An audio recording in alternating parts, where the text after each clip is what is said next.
দুটো মেসেজ আজকে খুব গুরুত্বপূর্ণ। আগামীকাল বিহারে উনি যাবেন, কিন্তু নীতিশ কুমার ওদিকে পাল্টি মেরেছেন। এদিকে মমতা বন্দ্যোপাধ্যায় এককভাবে লড়ার নীতি নিয়ে দিয়েছেন। এটা কি কোথাও কি ইন্ডিয়া অ্যালায়েন্স এটাকে ক্ষতি করলো? রাহুল গান্ধী উত্তরবঙ্গে রয়েছেন, মমতা বন্দ্যোপাধ্যায় উত্তরবঙ্গে আজকে আসছেন। আপনারা তো আমন্ত্রণ জানিয়েছেন, কিন্তু এক্সপেক্ট কি করেন যে মমতা বন্দ্যোপাধ্যায় এসে যোগ দেবেন? কোনো দল বা কোনো ব্যক্তিগত মানুষ মনে করেন তারা থাকবেন না, সেটা তাদের ব্যাপার। এই যে ন্যায় কা হক মিলনে তক হাম লোগ লড়েঙ্গে। রাহুল গান্ধী তার ভারত জোড়ো যাত্রা নিয়ে আরেকবার পশ্চিমবঙ্গে প্রবেশ করেছেন। আজকে উত্তরবঙ্গে জলপাইগুড়ি থেকে তিনি আরেকবার শুরু করছেন দুদিনের বিরতির পর। আমাদের সাথে এই মুহূর্তে রয়েছেন দীপা দাসমুন্সি। দীপাদি, অনেকদিন পর আপনাকে পাওয়া গেল। কি মনে হচ্ছে ভারত জোড়ো যাত্রার ইম্প্যাক্ট কেমন হতে চলেছে পশ্চিমবঙ্গে? দেখুন, ভারত জোড়ো যাত্রাটা শুধু পশ্চিমবঙ্গের যাত্রা নয়। এই যাত্রাটা শুরু হয়েছিল কন্যাকুমারী থেকে কাশ্মীর এবং তারপরে এখন মণিপুর থেকে মহারাষ্ট্র। সারা ভারতবর্ষে কংগ্রেসের বিচারধারাকে পৌঁছে দেওয়া এবং এই যাত্রার নাম দেওয়া হয়েছে ন্যায় যাত্রা। এবং যে স্লোগানটা দেওয়া হয়েছে যে ন্যায় কা হক মিলনে তক হাম লোগ লড়েঙ্গে, অর্থাৎ অন্যায়ের বিরুদ্ধে সরব হওয়ার জন্য মানুষকে একত্রিত করার যে যাত্রা, সেই যাত্রাটা ন্যায় যাত্রা। কাজেই নিশ্চয়ই মানুষের যেভাবে আমাদের বাংলার মানুষও যেভাবে বেরিয়ে আসছেন, যেভাবে এই যাত্রাটাকে সমর্থন জানাচ্ছেন, আমার মনে হয় যে কারণে এই যাত্রাটা, সেই যাত্রাটার নিশ্চয়ই একটা সুফল আমরা বাংলাতেও পাবো। দুটো মেসেজ আজকে খুব গুরুত্বপূর্ণ। আগামীকাল বিহারে উনি যাবেন, কিন্তু নীতিশ কুমার ওদিকে পাল্টি মেরেছেন। এদিকে মমতা বন্দ্যোপাধ্যায় এককভাবে লড়ার নীতি নিয়ে দিয়েছেন। এটা কি কোথাও কি ইন্ডিয়া অ্যালায়েন্স এটাকে ক্ষতি করলো? দেখুন, ইন্ডিয়া অ্যালায়েন্সে কংগ্রেস ছিল, আছে এবং থাকবে। কারণ আমরা বিশ্বাস করি যে কেন্দ্রের যে সরকার, যে ফ্যাসিস্ট সরকার চলছে, তার বিরুদ্ধে সমস্ত সেকুলার দলকে একত্রিত হওয়ার যে ডাক দেওয়া হয়েছিল ইন্ডিয়া অ্যালায়েন্সে, এবং সেই অ্যালায়েন্সে কংগ্রেস ছিল, আছে এবং থাকবে।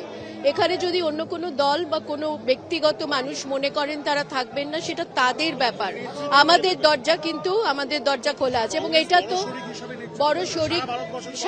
সারা ভারতবর্ষে যেমন কংগ্রেস আছে, তেমনি অন্যান্য রিজিওনাল দলগুলো বহু জায়গায় আমাদের সঙ্গে সমর্থনে আসছেন। কাজেই এখানে নেতৃত্ব দেওয়ার ব্যাপার নয়। It's not a one man show, it's a team work. আর ওই টিম ওয়ার্কে আমরা বিশ্বাস করি এবং সেই জন্যই আমরা আছি। রাহুল গান্ধী উত্তরবঙ্গে রয়েছেন, মমতা বন্দ্যোপাধ্যায় উত্তরবঙ্গে আজকে আসছেন। আপনারা তো আমন্ত্রণ জানিয়েছেন, কিন্তু এক্সপেক্ট কি করেন যে মমতা বন্দ্যোপাধ্যায় এসে যোগ দেবেন? যখন আমন্ত্রণ জানানো হয়েছে তখন অলওয়েজ শি ইজ ওয়েলকাম। এবার সেই ইনভিটেশনটা নেবেন কি নেবেন না সেটা তার বিষয়, আমাদের নয়। 48 ঘন্টার আগে পোস্টারগুলো আপনারা নিশ্চয়ই দেখেছেন, বলেছে দিদি ইজ এনাফ, একাই দিদি বিজেপির বিরুদ্ধে লড়বেন। তৃণমূলের কর্মী সমর্থকরা রাস্তায় নেমেছিলেন রাহুল গান্ধীর সামনে। সেটা তাদের ব্যাপার, অন্য দলের বিষয় নিয়ে আমি কোনো কমেন্ট করব না। আমাকে আমাদের কংগ্রেসের বিচারধারার কথা জিজ্ঞেস করুন, 100 বার বলবো। শেষ প্রশ্ন, আমরা দীপা দাসমুন্সিকে আবার দেখতে পাচ্ছি উত্তরবঙ্গে, আপনি আবার ফিরে এসেছেন। রায়গঞ্জে কি আরেকবার দাঁড়াতে চলেছেন, এক্সপেক্ট করতে পারি? দেখুন, আমাদের পার্টির ডিসিশন আমাদের মানতে হয়। এই মুহূর্তে আমাকে পার্টি যে তাদের সিদ্ধান্ত নিয়ে আমাকে যেভাবে দুটো স্টেট এবং একটা ইউনিয়ন টেরিটরি তার দায়িত্ব দিয়েছেন, আমার মনে হয় সেখানে যে পরিমাণ সিরিয়াসলি আমাদের কাজ করতে হবে, তাতে আমি জানি না যে পার্টির পরবর্তী সিদ্ধান্ত কি হবে। যদি পার্টি বলেন আমি হয়তো লড়বো, যদি পার্টি না বলেন, যে দায়িত্বটা আমার উপর আছে সেই দায়িত্বটা আমি অত্যন্ত সততার সঙ্গে পালন করব। প্রস্তুত? ইয়েস। রায়গঞ্জের মানুষের সাথে রয়েছেন? নিশ্চয়ই রায়গঞ্জের মানুষের সাথে আছি, কিন্তু যেভাবে আমাকে 38টা সিটের দায়িত্ব দেওয়া হয়েছে এখন লোকসভার, সেইটা তো পার্টি নিশ্চয়ই একটা ভাবনা চিন্তা করে দিয়েছেন। কাজে আমি সততার সঙ্গে সেই দায়িত্বটা পালন করছি আপাতত। দীপা দাসমুন্সি আরেকবার পশ্চিমবঙ্গের রাজনীতিতে আমরা তাকে দেখতে পাচ্ছি। উত্তরবঙ্গে দীপা দাসমুন্সি চলে এসেছেন। আজকে রাহুল গান্ধী তার ন্যায় যাত্রা, ভারত জোড়ো ন্যায় যাত্রা, সেটা আরেকবার শুরু করছেন। দুদিনের বিরতি ছিল, কিন্তু আজকে জলপাইগুড়ি থেকে তিনি শুরু করেছেন, শিলিগুড়ি হয়ে উত্তর দিনাজপুরের পথে হয়ে তিনি আগামীকাল বিহারে প্রবেশ করবেন। কিন্তু খুব গুরুত্বপূর্ণভাবে দীপা দাসমুন্সিকে আরেকবার দেখা যাচ্ছে রাহুল গান্ধীর এই ন্যায় যাত্রাতে। তাকে প্রশ্ন আমরা অবশ্যই করলাম যে তিনি রায়গঞ্জ থেকে লড়ার ইচ্ছা রাখছেন কিনা। দীপা দাসমুন্সি রায়গঞ্জ থেকে পরপর দুবার লড়েছেন, বিগত দুবার তিনি অবশ্যই সেভাবে সফল হননি, কিন্তু আরেকবার কি তিনি তার টিকিটের আশা রাখছেন সেটাই তিনি জানালেন। তার বক্তব্য খুব গুরুত্বপূর্ণ। রাহুল গান্ধী আরেকবার চলে এসেছেন, মমতা বন্দ্যোপাধ্যায় উত্তরবঙ্গে রয়েছেন।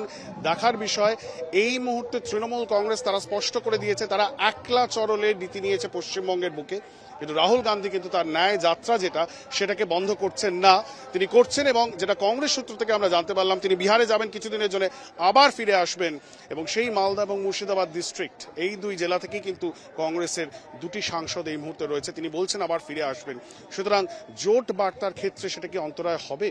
মমতা বন্দ্যোপাধ্যায় বা তৃণমূল কংগ্রেস তারা খুব একটা পছন্দ করছেন না এই যাত্রা, সেটা স্পষ্ট হয়ে গেছে। যদিও মমতা বন্দ্যোপাধ্যায়কে সার্বজনিকভাবে এবং আনুষ্ঠানিকভাবে কংগ্রেসের তরফ থেকে আমন্ত্রণ জানানো হয়েছে এই যাত্রায় যোগদানের জন্য। ক্যামেরা পার্সন প্রশ্নের সাথে ইন্দ্রজিৎ, আজ তাক, জলপাইগুড়ি।